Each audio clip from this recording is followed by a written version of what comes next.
Hey guys, here to do my review for Beauty and the Beast, the Disney remake live action with Emma Watson and Dan Stevens and a whole bunch of other wonderful actors. So before I get into the review of this one, let's talk about the animated one for a little bit, because I just want to say first off, the animated Beauty and the Beast is my favorite Disney movie of all time. I mean, it's classic. Between the music and the story and everything. So walking into this, I was kind of, I don't want to say uneasy or on edge, but you know, when you have a favorite movie and a remake comes out of it, you hope that it doesn't mess it up. So now let's get into the 2017 one. This is a very interesting rendition of the Beauty and the Beast story. First off, because this is probably what you really want to know, so I'll go ahead and say it up front. I did really enjoy the movie. I did like the movie. There were some parts of it that were kind of, I don't want to say odd, but I'm surprised that they decided to go certain routes with the movie instead of going other. I'm surprised they didn't take the opportunity to put in certain songs into the movie. I know I can flat out tell you that the one Gaston song that's in the Broadway play, a lot of people were hoping that song would be in the movie, and I can tell you right now it's not, which I was kind of disappointed on. There's a couple new songs in the movie that aren't in the original animated film, and I enjoyed both of them. It's a pretty faithful adaptation of the movie, I mean, it got me to tear up a little bit at the end. It did what it needed to do. There's still that part of me that if I had to choose to watch Beauty and the Beast, which one would I put in? I'd still probably put in the animated version, but this will definitely be in my collection, and I definitely think this is a movie worth seeing in the movie theater. Don't skip out on seeing this movie in the theater. I actually went and saw it in 3D too, and I'm kind of on the fence with it. I'd say if you have the money to spend and see it in 3D, go for it, but if you don't, or you can't see 3D, I don't really think that you'd probably be missing out on too much.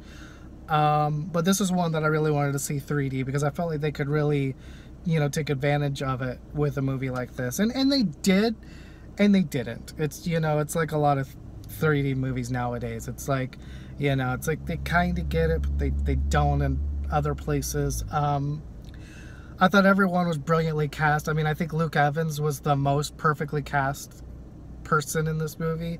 Him as Gaston is just spectacular. Emma Watson as Belle is amazing. Dan Stevens does a great job as the Beast.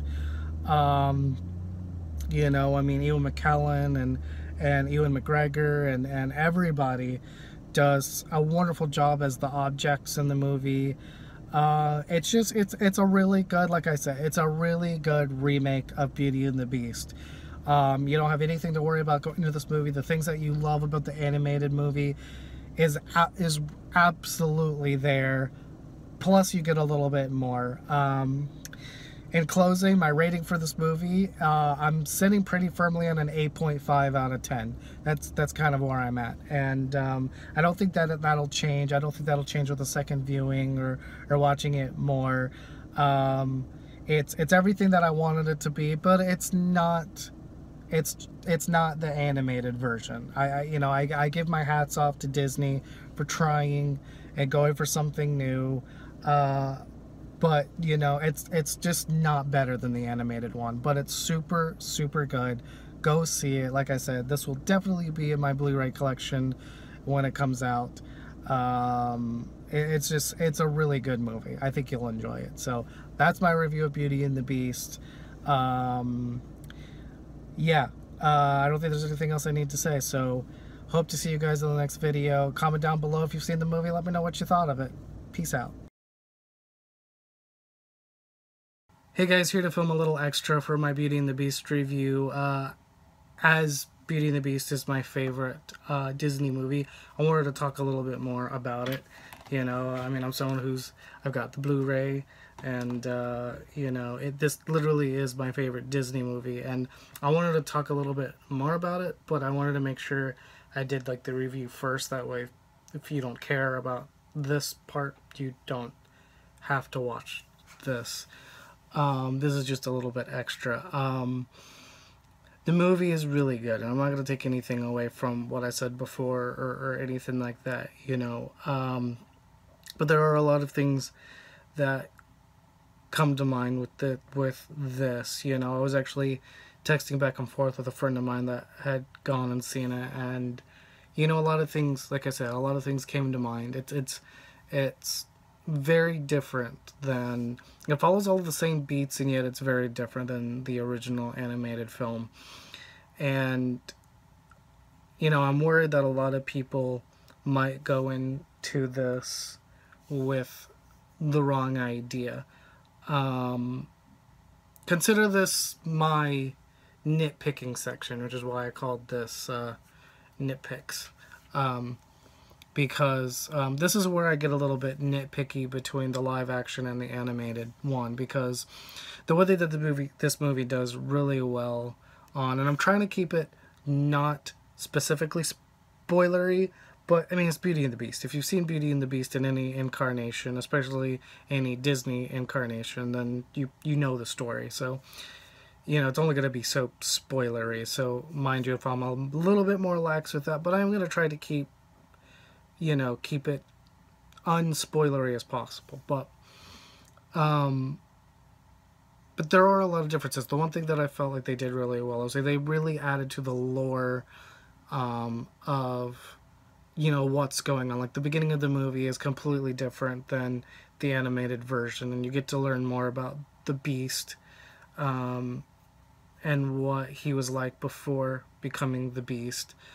And I really liked that, and you get to learn more about Belle's mother throughout the film, which is something that the animated film doesn't do. And so there are things like that that I really felt were great. And if it wasn't for the fact that I'm filming on my phone, I'd even show you, you know, with just seeing the movie earlier today, you know, I already bought one of the songs off of iTunes, you know, from the movie, because it hit me in my soul, you know. It was one of those songs so that needed to be added, you know, because I fell in love with it, you know. And this movie, I feel, holds a special place, not just to me, but to a lot of people.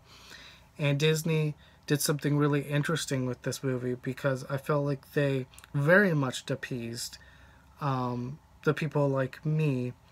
But I feel like if you go into this movie with too high expectations, you're not gonna get what you want out of this movie if you go in with too high expectations, because there are things about this movie that kind of take you out. Like some of my nitpicks on the film, and I'm gonna say for now that it's because I saw it in 3D. But there were a lot of times where the sets that they were on in the movie did not feel like it was always up to par, and it might have just been the way that, you know, like the 3 dimensions work in 3D and stuff. I want to go back and watch it in 2D and see if I feel the same way. But there was a lot of the sets that they were on in the movie that felt very, like I said, very fake, but it was never fake enough to take me out of the story. I was still very much invested in the characters. There's also moments in the movie that carry the same beats as in the animated film, but they do it in a different way. Like, 2 examples are, one, Beast still gives Belle the library in the movie, but it happens in very different circumstances and in a very different way. And 2, there's also a new song in this movie that is pretty much a new version of Human Again that was added, you know, later on the DVD and Blu-ray releases of Beauty and the Beast. It's pretty much a new song about the objects, talking about what it'd be like to be human. But it's not Human Again. So, you know, there are different things like that. There are things that they cover same bases, but they do it in a new and different way. And as long as you allow yourself to be open to those changes, I think you'll come out of this movie really, really enjoying it, which is why I gave it an 8.5 out of 10. And I'm going to stand by that. You know, it was not perfect. There are definitely things about this movie that I would have liked to be different. But I respect it for what it is. I think it's almost as good as you could hope for a live action retelling of Beauty and the Beast to be. And, you know, I'm happy with what we got. I mean, I really am, you know. It's like I said in my review, this will definitely be in my collection when it comes out on Blu-ray. And there's no shame of that. This is not an Alice in Wonderland. This is not Maleficent at all. You know, those I do feel are fair to use as an example of Disney not doing what they need to do with their live action movies. Beauty and the Beast is not that at all. It is a super good movie. Go see it.